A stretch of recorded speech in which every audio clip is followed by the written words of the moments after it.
자, 늘 하든지 우리 심장을 그리고 제따랑입니다. 하나님, 나의 심장으로 당신을 사랑합니다. 자, 옆에 보시고요. 웬만한 부부들끼리 눈 마주치시고요. 웃으면서 예수 그리스도의 심장으로 당신을 축복합니다. 자, 반대편 보고요. 예수의 심장으로 당신을 축복합니다. 고맙습니다.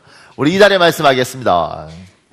여호와는 내게 복을 주시고 너를 지키시기를 원하며 여호와는 그 얼굴을 내게 비추사 은혜 베푸시기를 원하며 여호와는 그 얼굴을 내게로 향하여 드사 평강 주시기를 원하노라. 민수기 6장 24절에서 26절 말씀.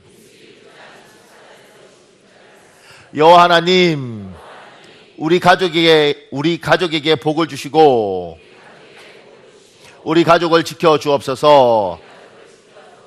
주의 얼굴을 우리 가족에게 비추사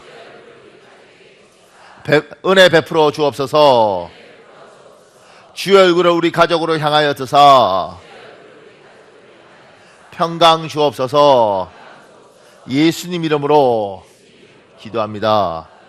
아멘. 여러분이 기도대로 될 줄 믿습니다. 제가 이거 읽으면서 이 생각 들었어요.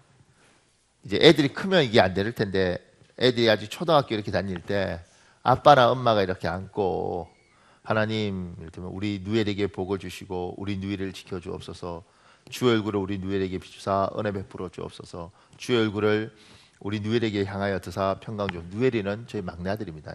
목사님은 왜 첫째, 둘째를 차별하시고 셋째만 어린 것이 귀엽고 작은 게 귀엽습니다. 그리고 큰 놈이 이렇게 하면 에이 이러십니다. 근데 애들이 어렸을 때 이렇게 끌어안고 이렇게 기도해 주면서 하면 이거 뭐 알겠어요? 근데 아마 애들 머릿속에는 참 아빠 품이 엄마 품이 따뜻하다 이런 생각이 들 것 같아요. 이게 우리가 가진 기도의 능력 중에 하나인 것 같습니다. 조금 더 크면 못합니다. 특히 사춘기 여자애 자꾸 목사님이 그러라고 해서 그 끌어안는 순간 아빠인데도 정말 가슴에 상처받을 수 있습니다. 아빠 미쳤어 이럴 수 있습니다. 어렸을 때부터 이렇게 잘 이렇게 해야지 나중에 커서도 안기는 거지. 잘못하면 큰일 납니다. 요새 애들은. 아니 뭐 이 당연한 말씀을 이렇게 심각하게 들으십니까? 그러니까 제가 이거 하면서 애들한테 이렇게 끌어안고 뽀뽀해주고 기도해줄 수 있는 시간이 많지 않아요. 많지 않아요. 요 있을 때 최소한 우리 교회 남자들은, 우리 교회 여자분들은 이 복을 누리시길 예수님으로 축복합니다. 그리고 너무 누리고 싶으면 50에 하나 놓으세요. 그냥 놓으세요. 50에 하나. 그리고 그 50에 하나 낳으면 그 다음부터는 뭐 기도가 많을 겁니다. 피눈물을 흘리면서 이렇게 기도할 수 있어요. 자식을 위해서. 근데 하여튼간 얼마 안 남았습니다. 요 아이들하고 있은 요 소중한 시간을 하나님 주신 특별한 축복이에요. 잘 누리시길 예수님으로 축복합니다. 자, 오늘 잠언 4장 7절에 지혜가 제리니 지혜를 얻으라 이렇게 있습니다.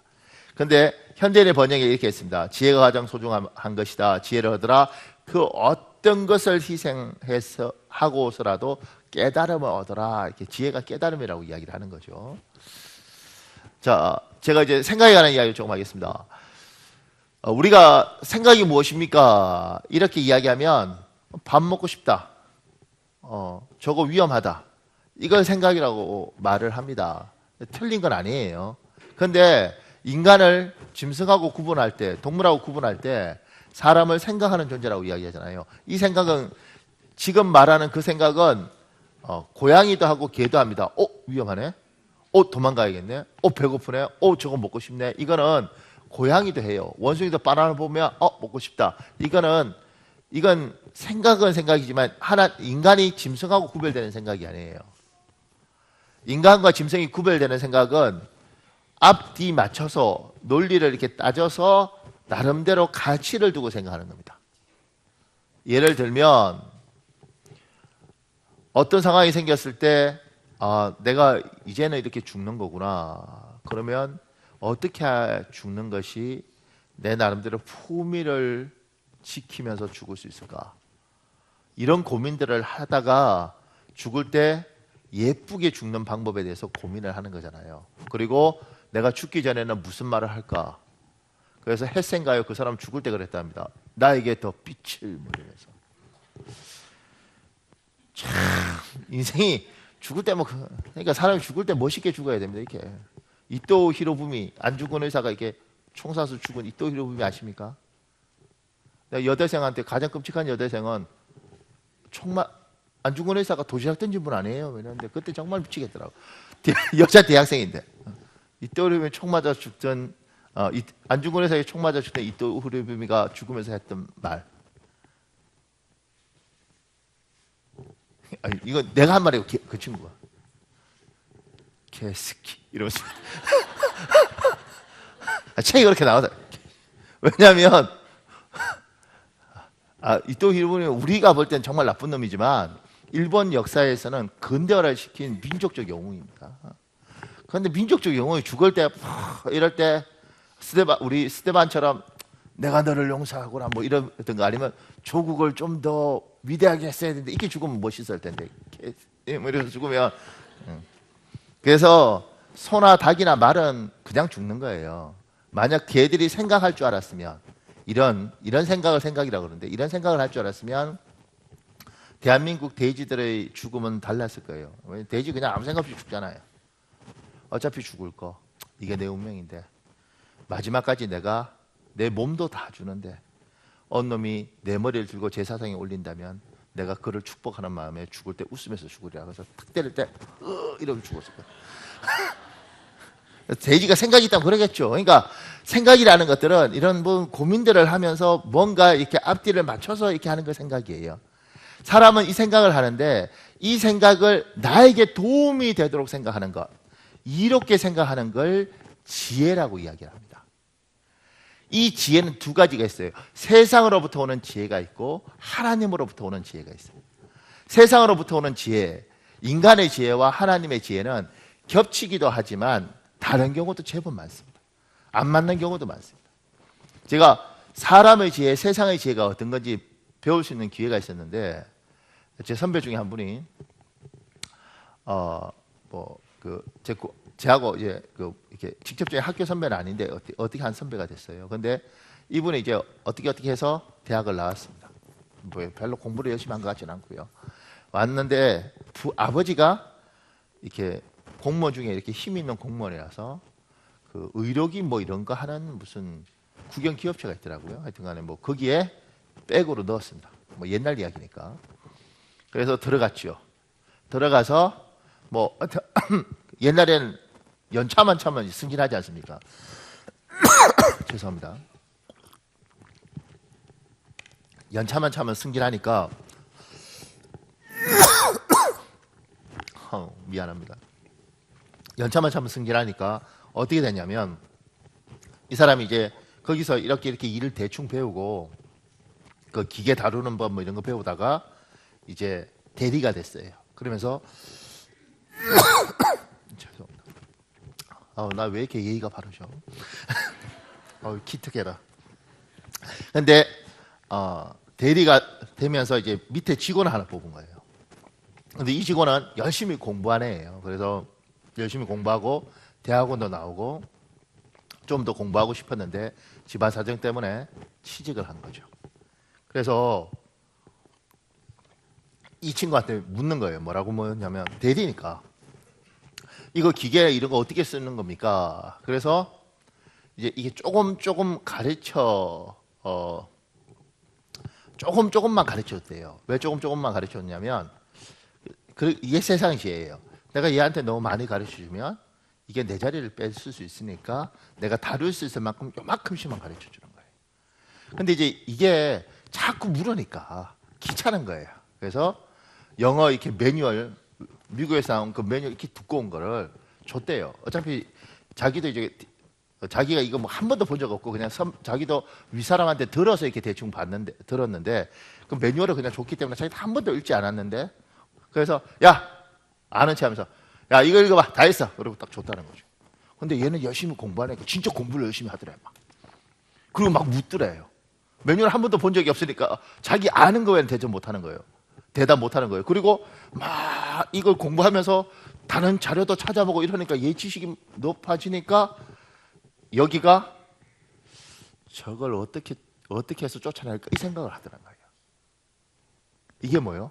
이게 세상의 지혜예요.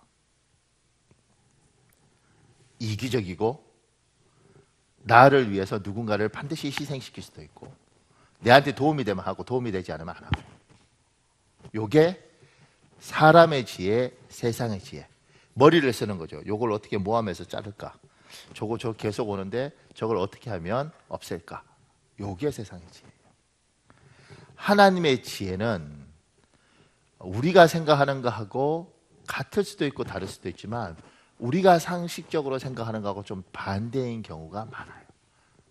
그래서 약간 힘이 듭니다. 그 중에 하나가 제가 이렇게 적어놨습니다. 하나님 지혜에 어떤 것들이 있습니까? 하나님의 지혜는 가난하고 약한 자를 돌보는 것입니다. 보세요. 잠언 19장 17절에 있습니다. 여러분 현대인의 성경을 여러분 읽겠습니다. 잠언 19장 10절 시작.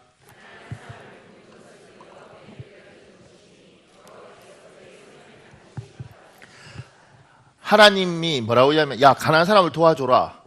그건 나에게 빌려주는 것이다. 그래서 하나님이 그를 반드시 갚아줄 거라는 거예요. 그런데 세 번역에 이렇게 했습니다. 가난한 사람에게 은혜를 베푸는 것은 주님께 구워드리는 것이니 주께서 그 선행을 넉넉하게 갚아준다는 거예요. 그냥 갚아주는 것도 아니고 넉넉하게.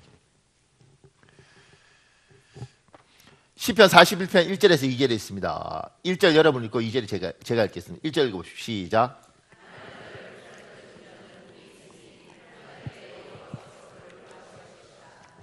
가난한 자를 보살펴 주는 자는 복이 있다는 거예요. 환난 때 하나님이 그를 구하시고 2절에 여호와께서 그를 보호하시고 생명을 지키시고 이 땅에서 축복하시고 원수들의 손에서 그를 맡겨두지 않는다는 거예요. 하나님이 이렇게 이야기하시는 거예요. 그건 뭐예요? 요렇게 사는 게 지혜롭다는 거예요. 자, 가난한 자를 돕고 약한 자를 보살피는 것이 너무 행복하다. 자, 우리 눈 감고 한번 손 들어볼까요? 여러분과 나의 본성은, 우리의 본성은 가난한 자, 약한 자, 힘없는 자를 불쌍하긴 하지만 그 사람을 굳이 도와주고 싶거나 그 사람하고 굳이 친하고 싶은 생각이 없습니다. 혹시 여기 착각하는 분들이 있으면 목사님 굳이 내가 그럴까요? 자, 우리 교회에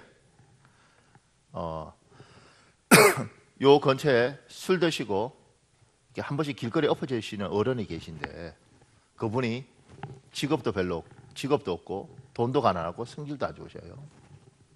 그분이 교회에 와요. 목사님 제가 창덕에 오늘부터 다니기로 했습니다. 등록카드 쓰겠습니다.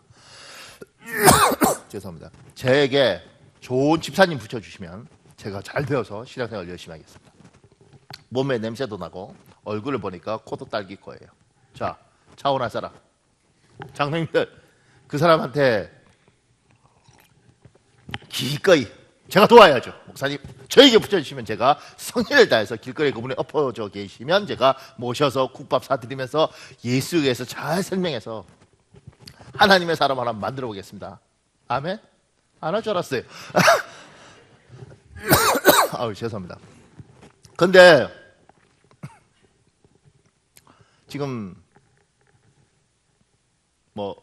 이 삼성의 회장님 이렇게 병원에 누워 계시잖아요. 근데 주께서 그럴 일은 없겠지만 우리 주 예수께서 그분 앞에 나타나셔서 얘야 내가 너를 살려주겠다. 그리고 날 믿고 열심히 살아라. 그리고 그분이 깨어났어요. 예를 들어서 또 이것도 소문 목사님이 깨어났다네? 안 깨어났네? 이러지 말고. 근데 그분이 생각하니까 깨어나서 가만히 생각해보니까 내가 예수를 믿어야겠는데 그래도 내가 수원에 거점이 있으니까 수원에 있는 교회를 와야겠다. 그리고 보다 보니까 창대란 이름이 잘 모르겠는데 뭐 이렇게 해서 그러니까 교회에 대한 지식이 별로 없으니까 그냥 그래서 우리 교회에 만약 등록을 했다. 자, 그래도 신앙을 회장님이 뭐든 배워야 되는데 그분 옆에서 수발 들면서 가르쳐 주세요. 할렐루야! 목사님 한 영혼이 천하보다 귀한데 내가 그냥. 저도 딸기 코에 성질 안 좋은 그런 어른들이 그래도 한번 믿어보겠다고 이렇게 비실비실하시고 한 번씩 술 드시는 분이 교회에 등록하는 것보다 이 회장님이 등록하면 할렐루야 어느 날 그분이 은혜가 받아서 목사님 교회가 이게 뭡니까? 싹 밀고 지어드리겠습니다. 할렐루야 왜 이렇게 되겠지? 사람은 본성상 잘나고 키 크고 똑똑하고 많이 배우고 인물 좋은 사람 좋아해요. 돈 없고 성질 안 좋고 키 작고 못나고 뭐 이런 사람 좋아하는 게 아니고, 내가 이렇게 말한다고 그래서 목사님도 그러면, 강수 집사 나한테 물어봐.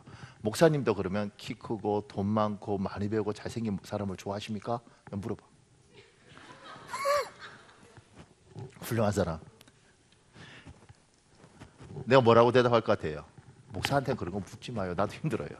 근데 사람은 그렇지 않나요? 인간은 다 그런 사람 좋아해요. 그리고 그런 사람하고 친하고 싶어요. 이게 인간의 본성이에요. 인간의 본성이 그러니까 하나님이 명령하시는 거예요. 얘야, 가난한 자를 돌봐줘라. 네 본성은 돈 있고 힘 있고 잘난 놈이 좋지만 약한 자를 돌봐줘라. 그건 나에게 빌려주는 것이고 내가 갚아주리라. 뭐라고? 넉넉히 갚아주리라. 이렇게 이야기하시는 거예요. 우리의 본성과 하나님이 원하시는 게 부딪힐 때가 있다고요. 그러면 인간은 어떻게 되냐면, 세상의 지혜는 네 하고 싶은 대로 해. 네 원하는 대로 해. 그리고 내 이기적인 것들을 위해서 지혜를 꺼내서 쓰는 거죠.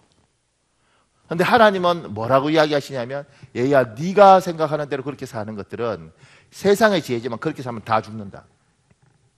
그렇게 살면 다 멸망한다. 내 지혜대로 살아라. 세상은 안 갚아주지만 내가 갚아줄 테니까 얘야 내가 너에게 원하는 대로 살아라. 이게 하나님이 우리에게 말하는 거예요. 그래서 우리가 힘들지만 성경에서 말하는 하나님의 지혜를 내하고 부딪히고 내 본성하고 부딪히지만 이 하나님의 지혜를 하나씩 둘씩 받아가다 보면 어느 순간인가 내가 세상에서 손해보는 것 같고 힘든 것 같지만 하나님께서 얘야 내가 갚아준다. 내가 반드시 갚아준다. 이것도 잘못 오해하면 약한 자 도와야 되니까 내 능력에 무리하게 내가 지치도록 이렇게 돕는 거 아니에요. 지혜를 가지고 절제하면서 내가 하나님 앞에서 예쁘게, 하나님 원하시는 게 그거니까 예쁘게 하려고 고민하는 거예요. 내 본성하고 부딪히지만 그래도 하나님의 말씀이 날 이겨서 그 말씀대로, 이게 하나님으로부터 온 지혜니까 그 지혜대로 살면 누가 갚아요? 저분이 갚아주는 거예요. 보세요. 저번 주에 추수감사헌금 이게 여러분 열심히 헌금하셨어요. 그래서 한 850만 원이 나왔어요.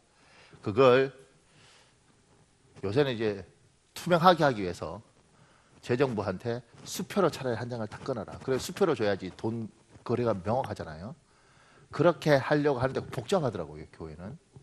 그래서 이제 어떻게 할까요? 그래서 재정부가 그럼 그냥 헌금 나온 대로 주세요. 그래서 850만 원을 이제 현금 뭉치로 이렇게 딱 받았어요. 그리고 그걸 이제 들고 중보기도팀하고 그 베이비 박스에 갔어요. 애기 버리는 데 있잖아요. 그런데 거기 갔는데 거기 가서 이제 처음 들었던 이야기도 있어요. 그분이 이제 한 1시간 정도 쭉 행복했는지 쭉 설명하더라고요. 그래서 처음에 그걸 만드신 분은 아들이 장애라서 이렇게 만들었는데 아이들 장애애를 돌보다 보니까 동네 소문이 좋아서 많은 사람들이 좀 돌봐달라 그래서 자들을 받아서 도왔다는 거죠. 근데 어느 날 자기 집 옆에 쓰레기통에 무슨 소리가 들려서 나가 보니까 쓰레기통에 굴비상자에 아기가 담겨 있더라는 거죠. 그것도 겨울에 애가 파랗게 돼 있더라는 거예요. 추우니까.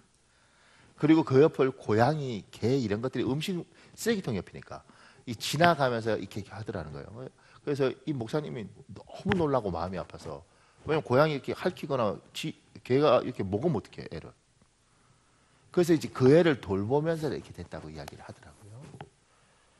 그걸 그래서 중보기도 팀하고 이렇게 가서 전달하면서 이제 고민이 되더라고요. 우리가 이렇게 열심히 헌금해서 드리는 건데 목사 입장에는 이제 여러분이 헌금한 거니까 증거를 남겨야 되는데 저기 영수증을 끊어 주셔야지. 이거 말하기도 그렇고. 그러니까 교회가 뭐 은혜로 가긴 하지만 그것도 투명해야 되니까. 그건 아니더라도 그래도 성도들이 볼 때 사진이라도 그것도 그렇고. 그래서 이제 표현도 못 하고 그냥 우리끼리 그냥 이렇게 서로 간에 신뢰할 수 있으니까 이러고 이제 주는데 이분이 그래도 사진이라도 한 장 찍어야 되지 않습니까? 그러니까 아유 그러면서 할렐루야로 찍었습니다.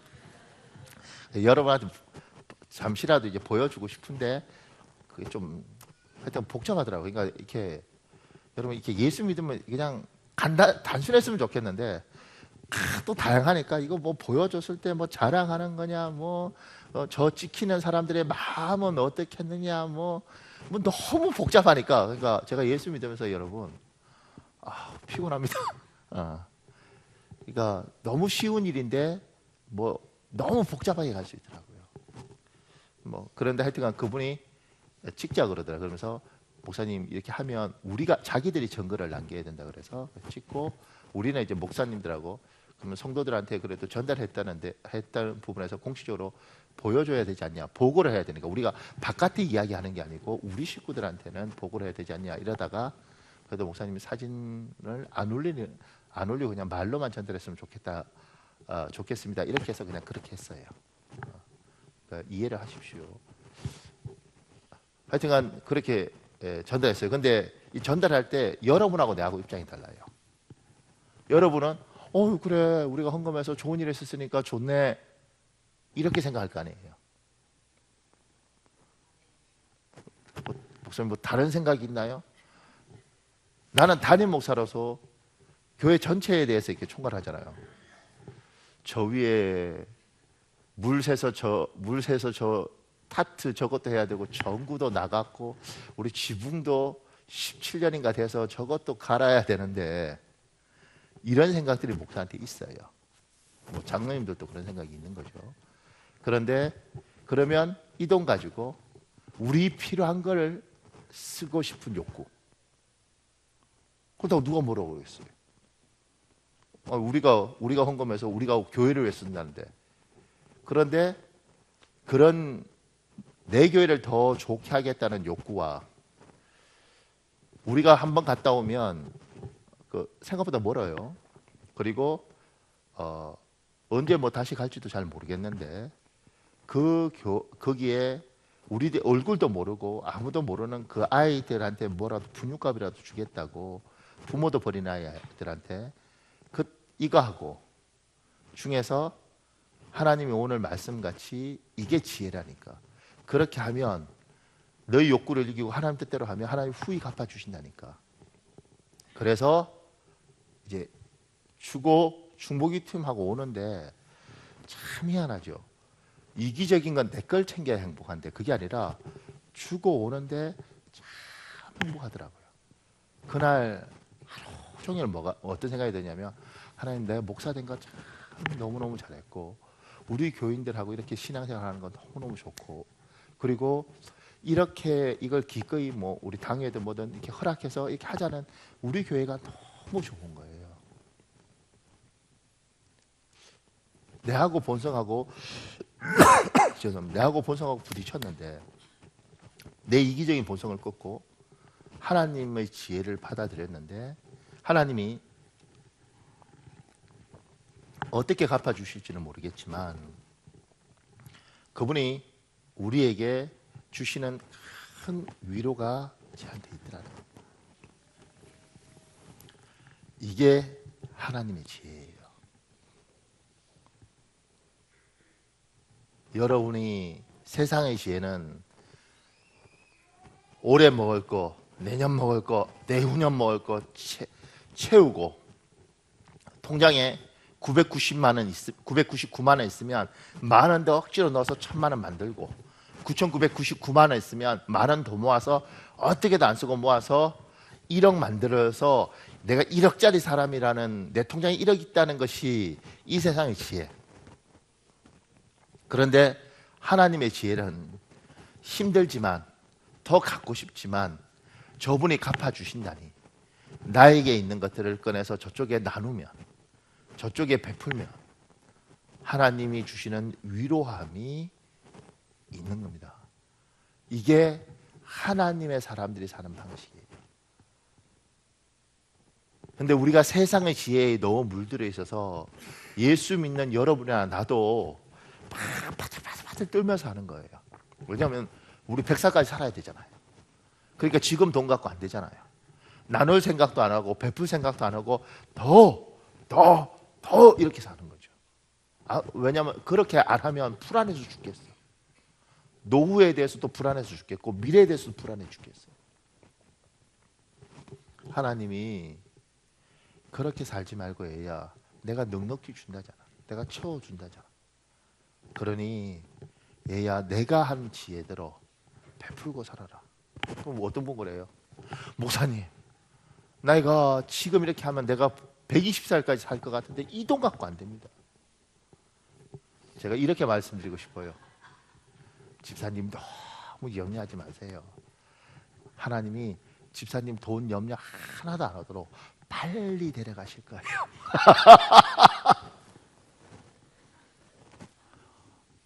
내가 가고 싶다고 가고 가기 싫다고 안 가나요? 부르면 가야지. 실컷 모아뒀다가, 여러분 특히 나이 드신 분들 실컷 모아뒀다가 여러분의 돈 며느리가 다 씁니다. 그러니까 하나님이 살라는 대로 살면, 그러니까 이거 잘못 생각하면 이렇게 됩니다. 하나님 갚아준다고 이야기할 때 우리가 오른손이 한 걸 왼손이 모르도록 하라 그러잖아요.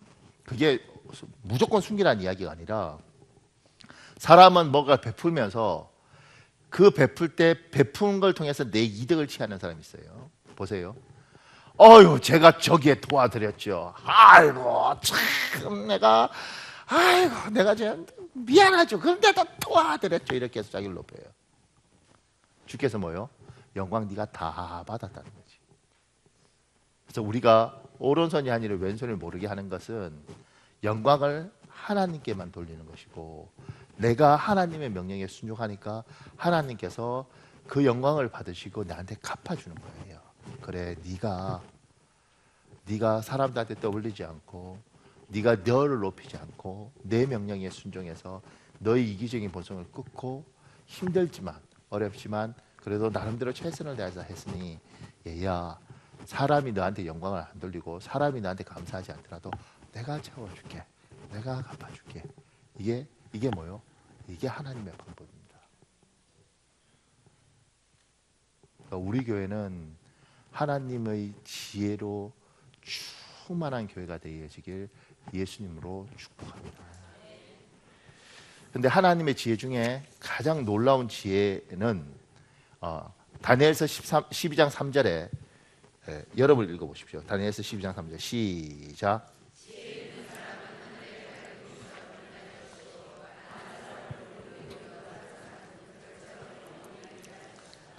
하나님의 지혜가 가난하고 약한 사람을 도와주는 것인데, 이 가난하고 약한 사람을 돕는 방법 중에 빵, 떡 이렇게 주는 것들은 그거 죽으면 끝이에요.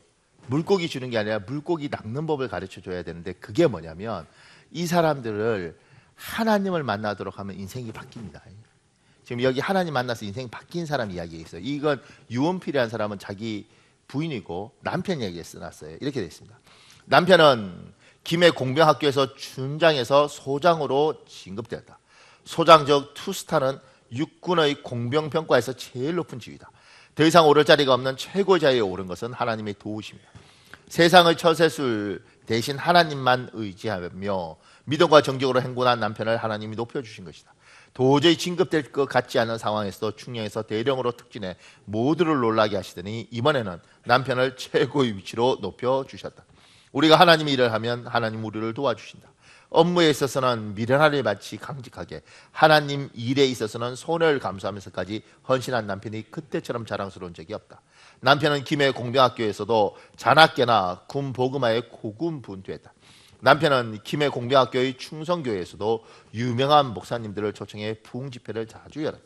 그때 하영주 목사님께서도 강사로 오신 적이 있었는데 말씀을 통해 장로들이 많은 은혜를 받았다. 부흥 집회는 자칫 매너리즘에 빠지기 쉬운 사병들의 미지근한 신앙생활에 열기를 불어 넣어준다.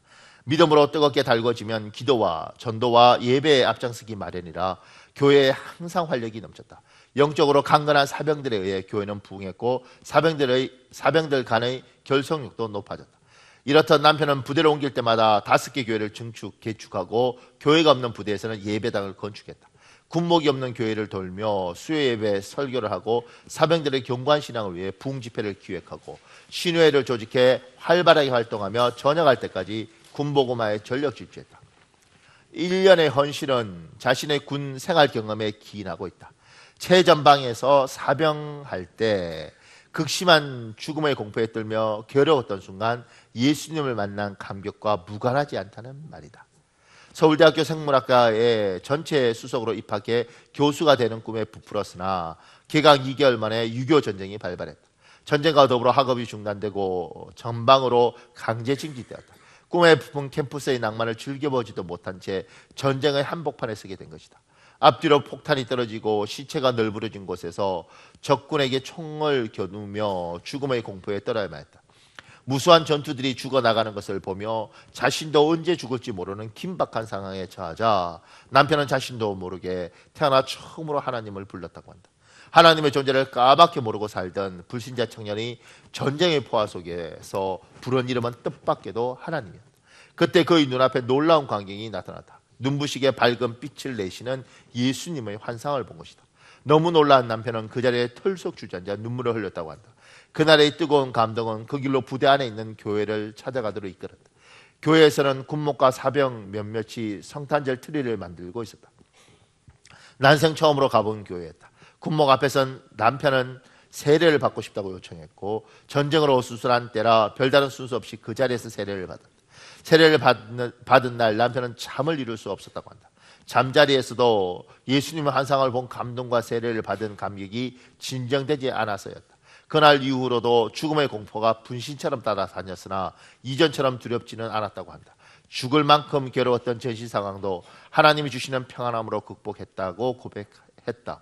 남편이 군복음화에 매진하던 7, 80년대는 전시 상황이 아니었다. 하지만 남편은 가족과 친구를 떠나 홀로 떨어져 엄격한 계급사회에 적응하지 못하는 사병들에게 도움을 주고 싶어 했다. 남편이 그랬던 것처럼 신앙의 힘으로 두려움과 괴로움을 극복하고 큰 복무를 무사히 마치기를 바랐던 것이다. 시체가 하도 많아 밟고 다녀야 하는 전쟁터에서 함께 배치된 전우들이 모두 죽고 유일하게 혼자만 살아남은 것은 순전히 하나님의 은혜였다. 훗날 부하에게 하나님을 전하라고 먼 훗날 하나님의 나라의 군대가 되어 일본 선교를 감당하라고 살려주신 것이다. 당시에는 이 같은 사실을 모르고 그저 주어진 상황에서 최선을 다해 헌신했다. 나중에 돌아보니 군대에서의 전도와 헌신은 훗날 일본 사역의 모판이었다. 남편은 전역할 때까지 그리고 이 땅에서의 삶을 마감하는 날까지 총알이 빗발치는 와중에서 목숨을 살려주신 하나님의 은혜를 잊지 않았다. 아무도 명령하지 않은 군복음화에 고군분투한 이유가 바로 여기에 있다. 지금 이분이 서울대학교 다니다가 6.25가 터졌어요. 그래서 강제 징집을 당해서 전방으로 간 거예요. 그리고 전쟁에서 자기 부대원들이 다 죽고 자기만 남았는데 너무 무서우니까 살려달라고 하나님 살려달라고 부르짖었는데 그때 하나님이 이야기하는 거예요. 하나님 이렇게 나온 거죠. 근데 그때 예수님이 이 사람 앞에 나타난 거예요. 자기가 너무 놀란 거죠. 자기는 한 번도 교회 다녀본 적이 없는데. 그러면서 군대에 가서 막바로 세례받고 그리고 그때부터 하나님에 대해서 매달리기 시작한 거예요. 그때 잠시 휴가 나왔다가 그때 육군사관학교가 있어서 이 사람이 육군사관학교에 들어갑니다. 들어가서 이제 장교가 되고 그래서 계속 진급해서 별 2를 달고 이제 전역을 해요. 그 전역하기까지 계속 군대에서 교회 세우고 전도하고 이렇게 한 거예요. 그리고 전역하고 난 이후에 그 당시에는 이제 뭐 전두환 씨, 노태우 씨 이런 사람들이 있을 때니까 별 둘 단 사람은 이제 뭐 국영기업체 어디 뭐 사장 뭐 이런 걸로 가잖아요. 근데 이 사람도 이제 그 케이스를 기다리다가 하나님의 부름을 받아요. 그래서 61에 일본으로 갑니다. 일본에 가서 61살에 일본에서 신학을 하고 일본에서 목사님으로 지내요. 그러면서 이 부인하고 둘이서 일본에 전도하기 어렵잖아요. 그러니까 전도지 들고 새벽마다 가서 일본 사람한테 계속 하고, 그때까지 일본의 한국 사람들을 워낙 무시하던 때였으니까 무시당하고 집 못 오면 쫓겨나고, 그러면서 일본 사람들한테 하나님을 전해서 2년 만에 4명을 세례를 줍니다. 그 정말 어렵거든요. 일본은 30명만 되면 대형 교회입니다. 일본 사람 하나가 일반 우리나라 사람 100명 정도의 숫자라고 생각하면 되는 거예요. 그러니까 30명이면 3,000명 교회가 되는 거죠. 그러니까 그렇게 힘들게 이 사람이 이제 거기서 일을 하다가 나중에 소천하십니다. 하나님께서 가난한 사람들, 약한 사람을 돌볼 때 돈 주고 이거 중요하죠. 근데 가장 중요한 건 사람을 바꿀 수 있는 방법은, 사람이 사람 바꾸는 건 나는 불가능하다고 생각합니다. 그리고 교육이 사람을 바꾼다고 생각하는데, 교육이 사람한테 도움을 줄 수는 있지만 교육한다고 사람이 바뀌진 않아요. 교육이 사람을 바꾼다고 생각하십니까? 그거 착각입니다. 왜냐하면 여러분과 제가 지금 애들은 모르겠어요. 저는 초등학교 때 바른 생활을 배웠어요. 중학교 때 도덕을 배웠습니다. 고등학교 때 국민윤리를 배웠어요. 그리고 대학에 가니까 무슨 윤리가 있더라고. 그거 배웠습니다. 그러니까 몇십 년을 바른 생활이 뭔지 배웠죠. 지켜요, 안 지켜요? 대놓고 또 안 지켜. 내가? 난 신호등 지켜요. 신호시. 갑자기 열이 받네. 우리가 그렇게 배웠는데, 제가 전에 이야기했잖아요. 내가 가장 끔찍한 경우가, 이렇게 신호등이 이렇게 써 있는데 애가 유치원인지 모르겠어요. 엄마하고 이렇게 손잡고 이렇게 있는데 차가 하나도 안 지나가는 거예요. 그러면 좀 이렇게 이게 좀 융통성이 있었으면 좋겠는데 차도 안 지나가는데 그 신호등이 이렇게 있는 거예요. 그래서 이렇게 서 있는데, 저는 뭐 직업이거니까 무조건 지켜야 되잖아요. 이렇게 있는데 그 여자분이 빨간불인데 애한테 그러더라고. 엄마는 빨간색이 좋아. 그리고 같이 손잡고. 나는 이제 신호도 시켜야 되니까 못 가잖아요. 그러면서 하나님 앞에 감사했죠. 주여, 저 여자하고 안 살게 하시면 감사합니다. 내 말하고 그러면 어떡해? 몰라요? 다 알아요.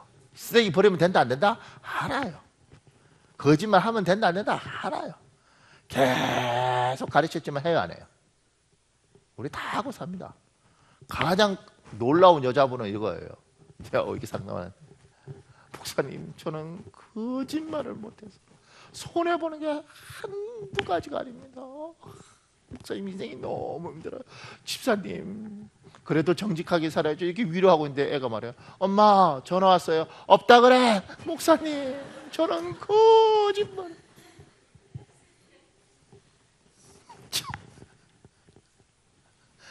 아이고, 주여.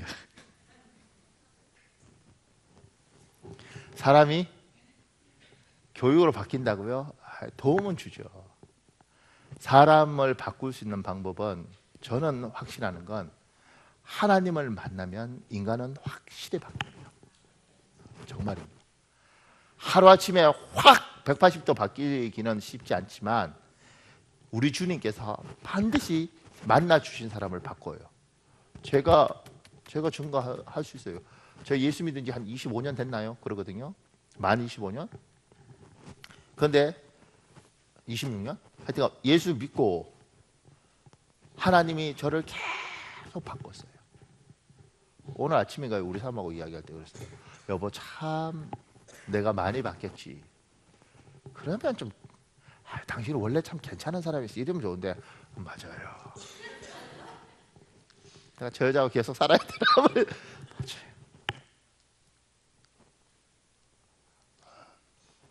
하나님이 참 많이 바꾸더라고요. 안 바뀌면 어떻게 하시는지 아십니까? 하나님이 이렇다면 박목사 이렇게 해라 하겠어요? 상황과 환경이요 내가 생각하도록 만들어주도록. 여러분 미안한데 여러분들 중에 예수 믿고 열심히 기도하는데 인생에 여러 가지 일들이 있지 않습니까? 이런 풍파는 안 겪었으면 좋겠는데 막 풍파가 밀려오는 경우가 있어요. 그것도 내가 잘못한 것도 아닌데. 그러면 그 속에서 이걸 통해서 내가 뭘 바꿔야 되나 그 생각을 한번 해보십시오. 목사님 저는 별로 바꿀 것이 없다고 저는 생각합니다. 그걸 바꿔. 저 정도면 괜찮다고 생각합니다. 그걸 바꾸세요.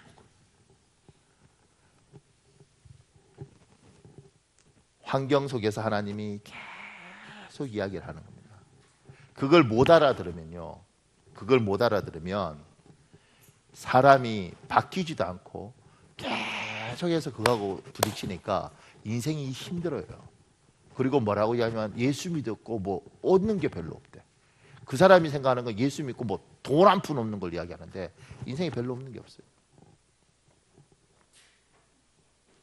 우리 큰아들한테 미안해서 그런데 제가 하나님 우리 큰아들 태어나게 하시고 처음에는 용납이 안 됐어요. 왜 안 됐냐면 저는 막 산만하고 뭐 이러면 애들 에너지 넘치고 이러면 저는 못 견디거든요. 애는 차분하게 앉아서 이렇게 독서를 하고 이렇게 2살만 돼도 뭐 내가 그랬기 때문에 믿든가 말든가. 근데 막 이러면 그러니까 애를 어떻게 하냐면 억압을 하는 거예요. 제가 그렇게 안 생겼겠지만 가만히 있어! 이렇게 하는 거예요. 제 시대의 남자들은 다 그러지 않는가요? 헐! 이게 시계 막 이렇게 해서 거북주고 이렇게 해야 돼요. 스타일이 그거죠. 저는. 그리고 뭐 이렇게 공부 이런 거 진짜 안 했으면 애를 그냥 막 죽였을 거예요. 근데 제가 감당할 수 없는 애가 태어났습니다. 지금도 이제 누가 저한테 위로할 때 그러더라고요. 목사님, 쟤는 책 안 보는 것 빼놓고는 완벽한 애입니다. 잘 먹고 잘 자고 학교도요 얼마나 일찍 가는지 몰라요. 나 그 학교에 그렇게 일찍 가서 뭐 하는지 모르겠어. 학교 그렇게 일찍 가서 책 봤으면 그만큼 안 됐을 것 같아요.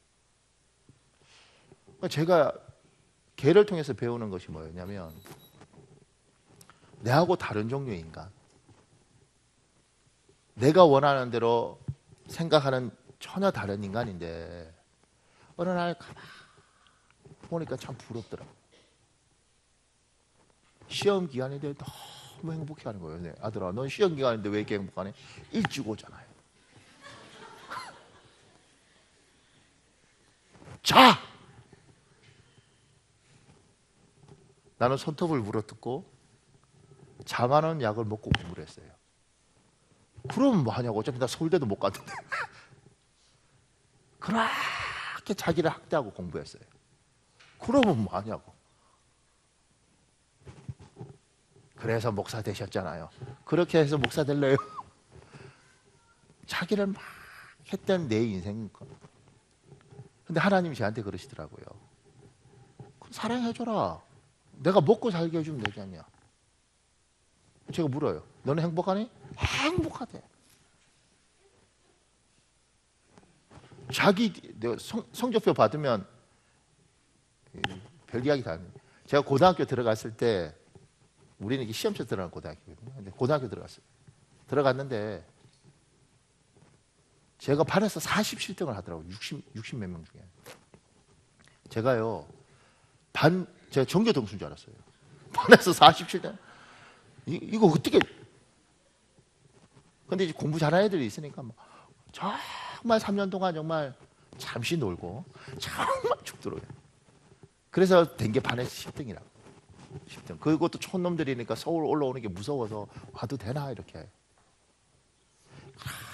그렇게 힘들게 고등학교 시절을 보냈어요. 별로 안 행복했다고요. 너무 힘들었고 선생님들은 맨날 몽둥이 갖고 때리고 또 정주영 씨가 회장이 학교 이사장이었으니까 때려서라도 촌놈들 막 서울 보내래 막 그렇게 됐어요. 그러니까 아침에 가서 맨날 애들 때리는 소리, 맞는 소리, 그 수학 틀리면 안 맞기 위해서 막 손톱 물어뜯으면서 막 나중에 수학 공식이 아니라 수학 이 책을 외우는 뭐 그런 인생을 살았다고. 별로 안 행복했어요. 진짜 힘들었다고. 우리 아들요? 반에서 저번인가 보니까 반에서 32등인가 뭐 3등이야 그러더라고. 그래서 32등이야? 나는 우리처럼 한 70명씩 되는 줄 알았어.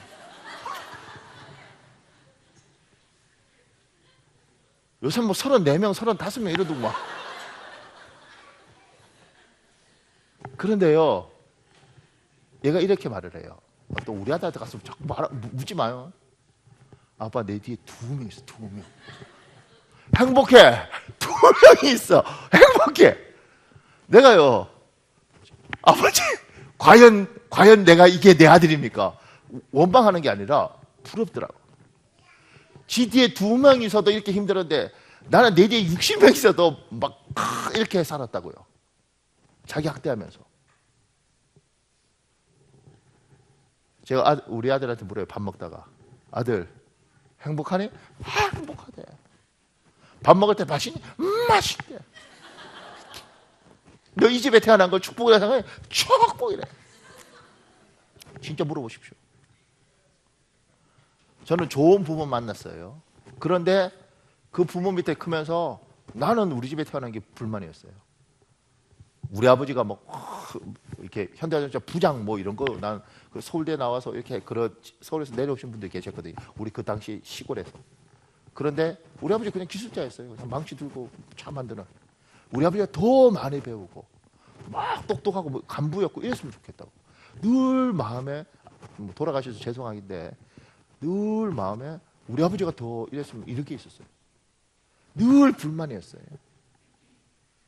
인생에 만족이 없었다고.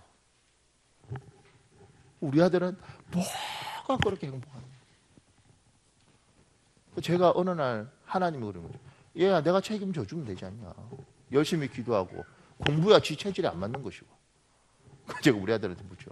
아들 우리 집에 얘기 너무 많네. 아들 하나님 너에게 뭘 주셨니? 건강요. 건강합니다. 감기 이런 것도 안 걸려요. 그냥 샹 다녀. 그러니까 제가 그렇게 생각하는 거죠.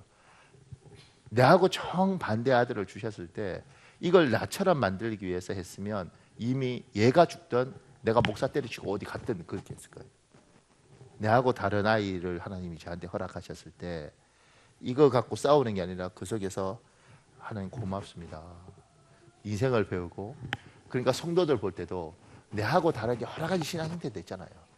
그걸 뭐요? 받아주는 거죠. 저는 이 강대사에서 야단 안 치잖아요. 저 야단 치는 거 보셨어요? 비 온다고 주일 안 오고 축구 졌다고 주일 안 오고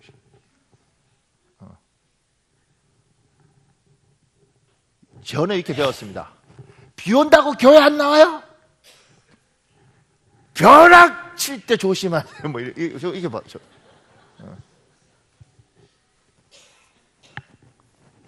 그런데 어느 순간인가 하나님은 이래도 이렇게 하실 거니까 저기도 뭐요? 그렇게 하시겠지. 그리고 기다려주고 사랑해주고 품어주는 것들을 하나님이 가르친 거죠. 많이 변해버린 거죠. 이걸 위해서 하나님이 뭐요? 이것만 두셨겠어요? 전 성질 안 좋으니까 하나님이 정말 저를 하나님 사람 만들기 위해서 정말 많은 사람 사용했다. 이것이 나를 내 생각을 견디지 못하게 만들어서 결국은 나를 바꿔서 하나님의 사람으로 만들어 가더라고요. 그러니까 여러분 말고도 하나님이 날 다듬는 도구는 많으니까 여러분은 제발 도구로 쓰임 받지 마세요. 목사님, 어떤 집사님이 그러더라고요. 밥 먹을 때 내 앞에 여자 집사님이 딱 앉으면서 그러더라고요. 내가 목사님 잡아야지? 이러고 5년 전에 그런 집사 있으면 얼마나 힘들겠어요. 내가 목사님 참아야지. 많이 변했죠 지금. 그러니까 하나님이 뭐요? 쟤한테 하나님을 사람으로 이렇게 바꿔가더라고요.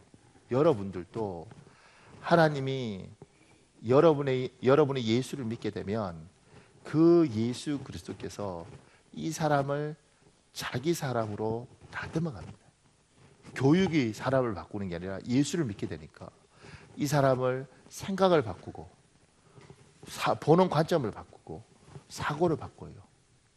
그러면서 하나님 사람 만드는, 그러니까 쇠고집 같고 자기 주장이 강한 사람은 연단을 많이 받습니다. 인생에 돈은 벌 수 있죠. 고난 많이 받습니다. 자기 주관이 너무 뚜렷한 사람은 연단 많이 받습니다. 하나님 사랑하죠? 맞아요. 하나님 사랑하시는데 저한테 왜 이러십니까? 사랑해서 그래요. 왜냐하면 얘야, 네가 그렇게 주장하면 네 주장 때문에 네 주위의 사람들이 너무 많이 힘들어. 네가 그 고집을 꺾지 않으면, 네 고집 꺾지 않는 것 때문에 사랑하는 네 아이가 너무 고통. 너는 이게 절대적으로 옳다고 생각하는데 그렇지 않다. 너는 이거 꼭 해야 된다고 생각하는데 절대 그렇지 않다. 하나님이 이 사람을 하나님의 사람으로. 그래서 돈 몇 푼 가난한 사람한테 주는 거 굉장히 소중하죠.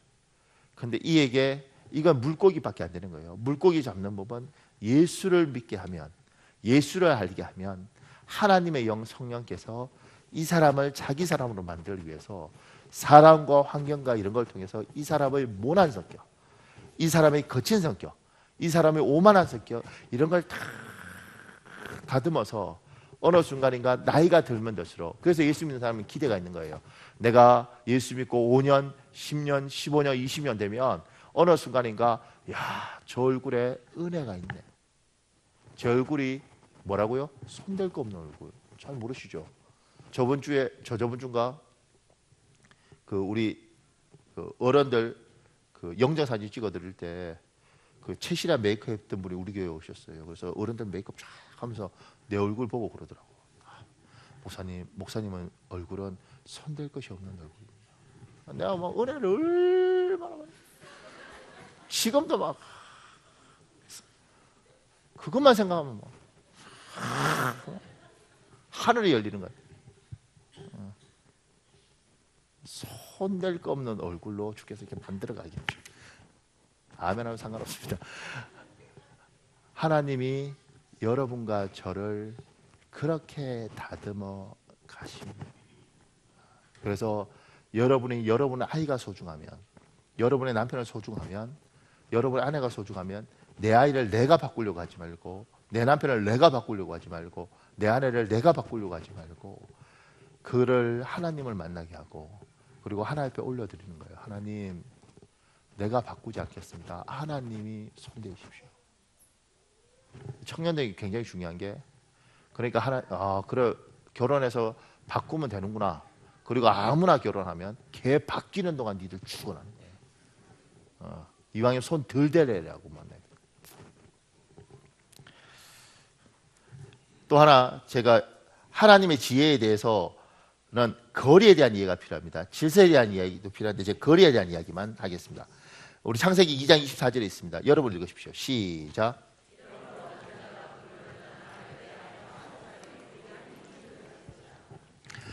거리에 대한 이해력은 굉장히 중요합니다. 왜 중요하냐면, 예수를 믿어도, 조금 전에 하나님이 이렇게 다듬어 간다 그러잖아요. 예수를 믿어도 생각이 하나님의 지혜로운 생각이 아니면 고생하게 되어 있습니다. 많은 사람들이 이 거리 조정이 안 돼요.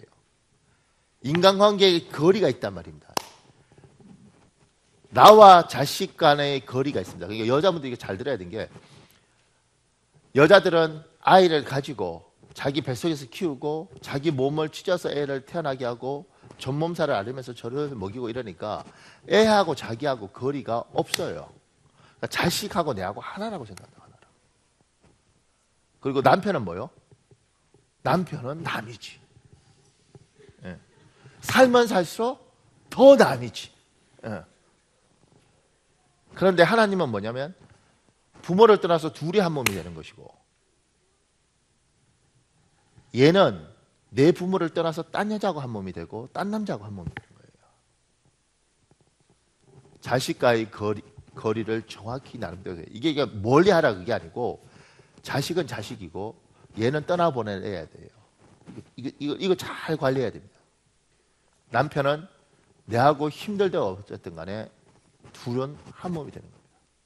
이게 조절이 안 되면 부부 관계가 문제가 생기고 그 다음에 부모 자식 간에 문제가 생겨요. 그래서 제가 끔찍한 시어머니 한번 보았는데 자식을 얼마나 사랑하는지 자식이 결혼했는데 자기는 혼자 외로워서 못 잔다고 이 부부 사이에 자는 거야.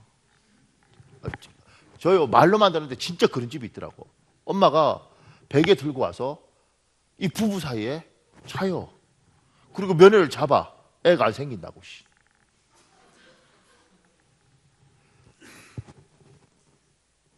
이게 이렇게 되니까 자식이 인생이 힘들어지는 거예요. 사사건건 간섭하고 뭐라 그러고. 왜냐하면 이게 거리 조정이 안 되는 거예요. 보십시오. 잘 보십시오.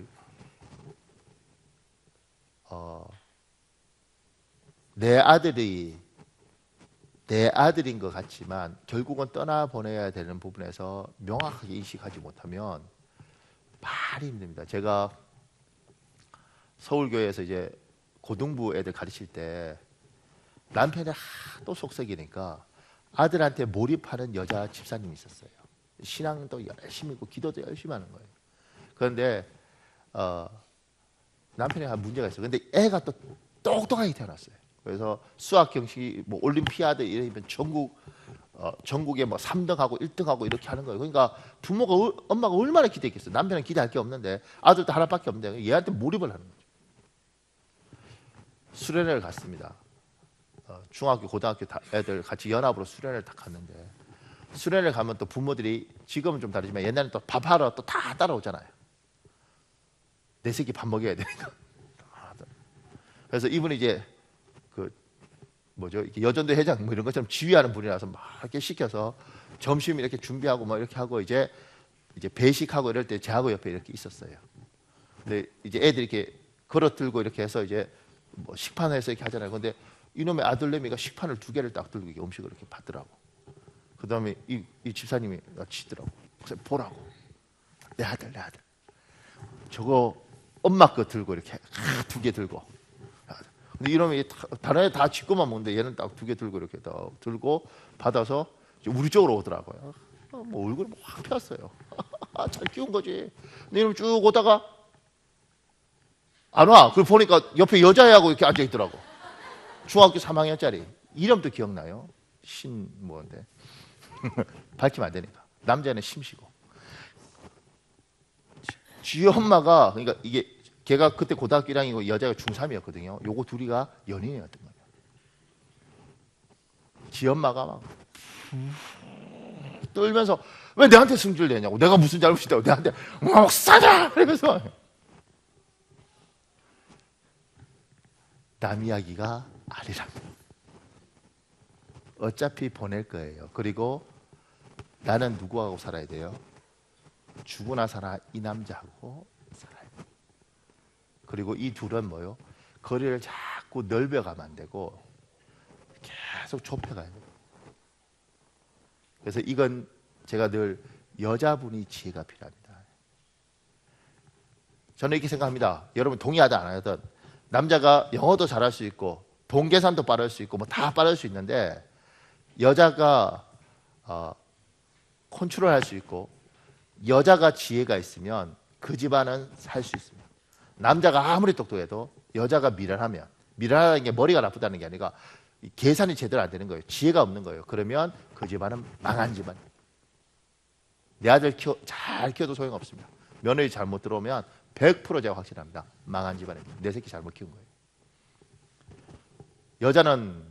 여자분들이 오늘 뭐라 그래요? 지혜가 부족하면 후지시고 꾸짖지 않는 하나님께 구하라고 했잖아요. 지혜를 구해서 잘 봐야 됩니다.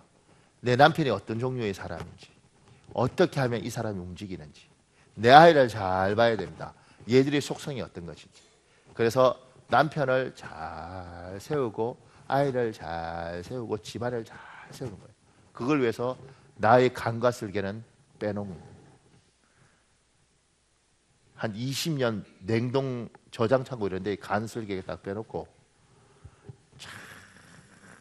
왜냐면 이렇게 살아야지 자기가 사는 거예요. 세상의 지혜는 뭐요? 에이 더럽게 그냥 다 깨고 네 인생 살아! 이래. 쓸쓸하게 인생 다 깨고 내 인생 산 여자 중에 행복한 여자 있으면 나와보라고 하십시오. 사람의 행복이라는 것은 하나님이 창조하실 때 가족하고 같이 있으면서 행복한 겁니다. 힘들어도 가족끼리 비비면서, 가장 사랑하는 사람이기 때문에 상처를 주지만 가장 사랑하는 이 사람 때문에 행복한, 이건 하나님이 주신 거예요. 이건 하나님이 인간을 만들 때 주신 거예요. 그래서 저도 나이가 들면서 알게 되는 것이, 제가 제 친구들 있거든요, 신학 동기들. 걔하고 비교하면서 내보고 못났다 그러면 열받더라고요. 화나요. 내 후배하고 내하고 비교해서 내가 못났다 그러면 화나더라고. 근데 내 아들에 대해서 어이구, 아빠보다 아들이 인물이 훨씬 좋네 그러면 이렇게 돼요. 이상하죠. 하나님 그렇게 만드셨어요. 가족을 통해서 누리는 행복. 그래서 손주는 노인의 영화라고 이야기하는 게, 손주가 없어도 없으면 되지 뭐. 없어 보십시오. 그것이 주는 행복이 있습니다. 하나님이 그렇게 인간을 만드셨어요. 그래서 여자분들이, 특히 예수 믿는 사람들이 기도할 수 있잖아요. 기도하면서 하나님 지혜를 구해서 내 간설계를 내려놓고 이 집안을 잘 세우는 거예요. 이게 잘못되면요, 나중에 여자가 피눈물을 흘려요. 보세요. 제가 이 말씀 묵상하다가 그 생각이 들더라고요. 남편을 막 공격하고 무시하는 여자가 있어요. 그냥 설교 준비하다가 그냥 그 생각이 들어요. 남편을 아주 뜨거로 만들어요. 왜냐하면 남편이 말을 잘 안 들어. 시키는 해야 될 텐데. 근데 어느 날 남자 나이가 60이 넘고 힘도 빠지는데, 자기가 늘 그렇게 했던 대로 딸내미가 하는데, 이 딸이 아빠한테 와 이러는 거야. 아빠! 이렇게. 그걸 이렇게 보면서 내가 지금까지 무슨 짓을 한 거지? 내가 하는 건 괜찮은데 내 딸이 지의 아빠를 저렇게 무시하는 모습, 막 하는 모습을 보면서 내 남자가 너무 불쌍해지는 거예요. 그 처참함에 대한 묵상을 그냥 하게 되더라고. 여기가 막 저린 거지. 너무 불쌍한 남편. 이걸 누가 만들었어? 내가 만들었어. 내가 지금까지 한 대로 내 딸이 하는 거예요. 그냥 본대로. 제가 어떤 집안 하나 보니까 재밌더라고요. 그 집안은, 내가 남자가 난 독재자인 줄 알았어요. 남자 딱 오면 여자가 막 정말 바깥에서 정말 어떻게 완전히 조금처럼 막 이렇게 하더라. 아 여보, 그럼 예 이렇게. 요새 저런 남자가 다 있구나. 참 복도 많네. 야, 저 여자는 자존심도 없나? 이런 생각이 들 정도로. 나중에 알고 보니까 집에 가니까 남자가 거의 노예야. 근데 둘이가 합의가 됐어요. 여자가 당신 바깥에 나가면, 나 이게 정확히 뭔지 모르겠는데 일본어로 가오? 내가 당신 가오를 세워줄게.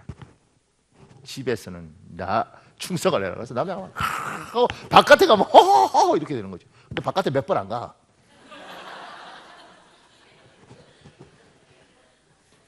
남자는 자존심으로 살아요. 그렇잖아요. 이걸 세워주는 거지. 누가요? 아내가. 남편을 잘 세우고 애들한테도 아빠. 그래서 이 집안을 잘. 그래서 유대인들은 아버지가 유대인이라도 엄마가 유대인이 아니면 유대인이 아닌 거예요. 지금 유대는 좀 달라요. 왜냐하면 워낙 많이 섞여 살아서. 그리고 이스라엘 인구가 부족하니까 막 받아들이는데, 전통적으로 남자가, 아버지가 유대인이고 엄마가 유대인이 아니면 유대인이 아니에요. 아버지가 이방인인데도 엄마가 유대인이면, 그게 대표적인 디모데잖아요. 엄마가 유대인이면 유대인이에요. 왜냐하면 엄마가 모세의 엄마처럼 그걸 위해서 여자가 한 알에 썩어지는 미랄이에요. 근데 세상의 지혜가 뭐냐면 너 왜 그렇게 억울하 자기가? 너 왜 그렇게 힘들게 살아? 네 인생을 살아! 이렇게 이야기해요. 그 인생 사는 여자들 텔레비에 나와서 난 남편하고 척버리고 이렇게 그 사람들이 텔레비에 나와서 돈 벌려고 그렇게 떠들고 있을 뿐이지 날마다 울고 있다는 거 아십니까? 제가 그 유명한 사람 있잖아요. 삼성에 결혼했던 고현모 탤런트. 자기 애 보고 싶어도 못 봐서 집에서 정확한 모르겠지만 제가 들은 거 집에서 술 한 잔씩 먹고 밤마다 운다는 거지. 애 보고 싶은데 못 만나게 한다네요. 이거 방송됐다가 잘못하면 나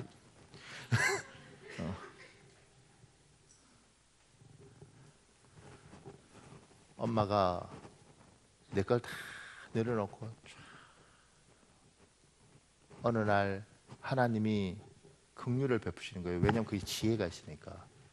어느 날 그 철딱선이 없던 아들이 지구도 엄마 아빠가 돼서 엄마 손잡고 이야기하는 거예요. 엄마, 내가 엄마 같았으면 도망갔을 텐데 그래도 엄마 가정 지켜주고 그리고 우리 위해서 기도해주고 그때는 몰랐는데 이제 보니 엄마 참 고맙다. 엄마가 돈도 안 많고 배운 것도 없지만 내한테는 엄마가 제일 존경스러운 사람이야. 엄마 참 고맙다. 그게 뭐요? 하나님이 넉넉히 주시는 상급인 겁니다. 하나님 이 자리에 힘든 사람들이 있을 것 같은데 힘들지만 하나님이 도와주실 거라고 잘 이겨내시길 예수님으로 축복합니다. 우리 이 시간에 한 10분만 기도하는 시간을 가질 텐데요.